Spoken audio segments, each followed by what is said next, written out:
పాలకొల్లు నియోజకవర్గంలో పేద మధ్యతరగతి రోగులకు ముఖ్యమంత్రి సాయి నిధి 13 లక్షలు పంపిణీ చేశారు. జగన్ 5 ఏళ్ల పాలనలో ముఖ్యమంత్రి సాయి నిధిని రద్దు చేసి పేద మధ్యతరగతి రోగులకు వైద్యంను దూరం చేశారు. రాష్ట్రంలో ఉన్న విద్యుత్ లోటును 2014-19 5ఏళ్లలో మిగులు విద్యుత్ మార్చిన ఘనత చంద్రబాబుదే. గత చంద్రబాబు పాలనలో విద్యుత్ ఛార్జీలను పెంచకపోవడమే కాకుండా నాణ్యమైన విద్యుత్ను అందించాం.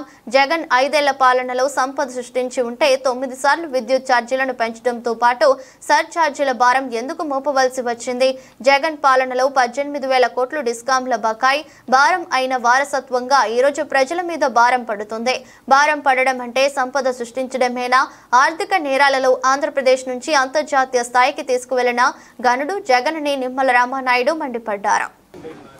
తెలుగుదేశం, జనసేన, బీజేపీ ప్రభుత్వం ఒక మానవత్వం ఉన్నటువంటి ప్రభుత్వం, ఒక ప్రజా ప్రభుత్వం. అందుకే ఈ ప్రభుత్వం అధికారంలోకి వచ్చిన తర్వాత ఎవరైతే అనారోగ్యానికి గురై ఆసుపత్రులకు వెళ్ళి ఇల్లు తాకట్టు పెట్టో, బంగారం తాకట్టు పెట్టో, లేకపోతే అప్పు చేసో వైద్యం చేయించుకుని ఆరోగ్యం కుదుట పడిన తర్వాత ఇంటికి వచ్చిన తర్వాత ఆరోగ్యం కుదుట పడిందని ఆనందించాలో, లేదా తెచ్చినటువంటి అప్పులకి వడ్డీలు పెరిగిపోతున్నాయని బాధపడాలా అనేటువంటి ఆలోచనతో ఉన్నటువంటి వారికి ఈ యొక్క ఎన్డీఏ ప్రభుత్వం మరి ఏదైతే వాళ్ళ ఖర్చులు ఏవైతే ఉన్నాయో ఆ బిల్స్ కి ఇవాళ CMRF చెక్స్ వాళ్ళందరికీ అందించేటువంటి కార్యక్రమం గత 3 నెలల నుంచి కూడా ఈ ప్రభుత్వం ఎంత పెద్ద ఎత్తున ఆ పేదల్ని, మధ్యతరగతి వర్గాల్ని ఆదుకుంటుందో మనందరం కూడా చూస్తూ ఉన్నాం. అందులో కూడా పర్టికులర్ గా మీరు కూడా చూస్తూ ఉన్నారు. ఏదైతే ఈ రోజు శనివారం, మరి ఈ రోజు ఏదైతే మరి CMRF చెక్కులు మరి పంపిణీ చేయించడం జరిగింది.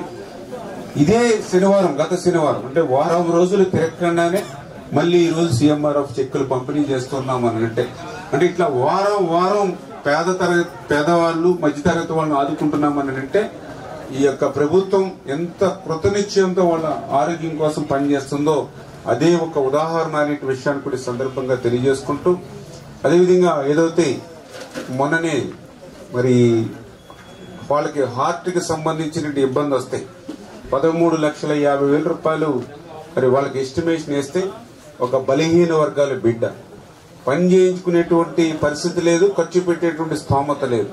అటువంటి స్థితిలో ముఖ్యమంత్రి గారి దృష్టికి తీసుకెళ్లి 6 లక్షల రూపాయలు ముఖ్యమంత్రి గారి దగ్గర నుంచి శాంక్షన్ తీసుకుని, అదేవిధంగా ఆసుపత్రి డాక్టర్ ఎవరైతే ఉన్నారో మేనేజ్మెంట్ తో నేనే స్వయంగా మాట్లాడి తప్పనిసరిగా కొంచెం మీరు కూడా హెల్ప్ చేసి ఆ ట్రీట్మెంట్ ఇవ్వాలి, సర్జరీ చేయాలని చెప్పి మరి ఆ రోజు ఆసుపత్రిలో చేర్చి నేను కూడా స్వయంగా మరి ఎంత బిజీగా ఉన్నప్పటికీ కూడా నేను కూడా స్వయంగా ఆసుపత్రికి వెళ్లి ఆ యొక్క పేషెంట్ ని పలకరించి ఆ ధైర్యం చెప్పి ఆ ఆసుపత్రికి సంబంధించిన ఖర్చులన్నీ కూడా వాళ్ళకి ఇబ్బంది లేకుండా ఇటు ప్రభుత్వం, అటు ఎవరైతే ఆ యొక్క హాస్పిటల్ నిర్వాహకుల నుంచి చేయించి ఆ యొక్క వైద్యం అందించినటువంటి పరిస్థితి. అంటే తెలుగుదేశం, జనసేన, బీజేపీ నాయకులు అని అంటే ఇట్లా ప్రజల కోసం పనిచేసేటువంటి నాయకులు. మీకు ఏ సమస్య వచ్చినా, ఏ కష్టం, ఏ ఇబ్బంది వచ్చినా కూడా పనిచేసేటువంటి నాయకులు. అందుచేత ఎప్పుడు కూడా ఈ ప్రభుత్వాన్ని ఆశీర్వదించేటువంటి విధంగా ప్రజలందరూ కూడా ఉండాలని చెప్పి మీ ద్వారా కూడా అందరికీ కూడా తెలియజేసుకుంటూ, భవిష్యత్తులో కూడా మరింత వైద్య సేవలు అందించేటువంటి విధంగా ఈ యొక్క ఎన్డీఏ ప్రభుత్వం కూడా కృషి చేస్తుంది. అందులో భాగంగా మన పాలకులలో కూడా డయాలసిస్ సెంటర్ ను కూడా తొందరలోనే ప్రారంభించాలని చెప్పేసి మేము కూడా అనుకుంటూ ఉన్నాం. ఎందుకంటే ఈవేళ డయాలసిస్ పేషెంట్స్ భీమవరం, తణుకు, తాడేపల్లిగూడెం, ఏలూరు, అమలాపురం ఇట్లా పోతూ ఉన్నారు.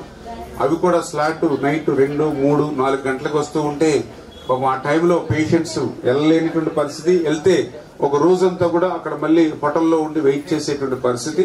అందుకే ఒక డయాలసిస్ సెంటర్ ని పాలకొల్లు ఏర్పాటు చేయాలని గతంలో చంద్రబాబు నాయుడు గారిని ఎన్నికల నిమిత్తం వచ్చినప్పుడు ఆయన్ని నేను కోరడం జరిగింది.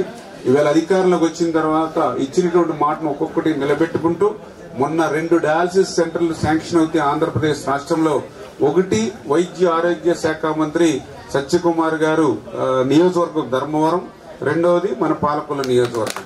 ఈ చేత రాబోయే రోజుల్లో కూడా ఇట్లా మీరు ఏదైతే నన్ను ఆశీర్వదించి నాకు ఈ పొజిషన్ ఇచ్చారో తప్పనిసరిగా నా శక్తి మించి మీ అందరికి కూడా ఇట్లా ప్రతి పని చేయడానికి కృషి చేస్తారని మరొకసారి మీ అందరికి కూడా తెలియజేసుకుంటూ ఈ కార్యక్రమంలో సహకరించినటువంటి తెలుగుదేశం, జనసేన, బీజేపీ నాయకులందరికీ కూడా ధన్యవాదాలు తెలియజేసుకుంటాం.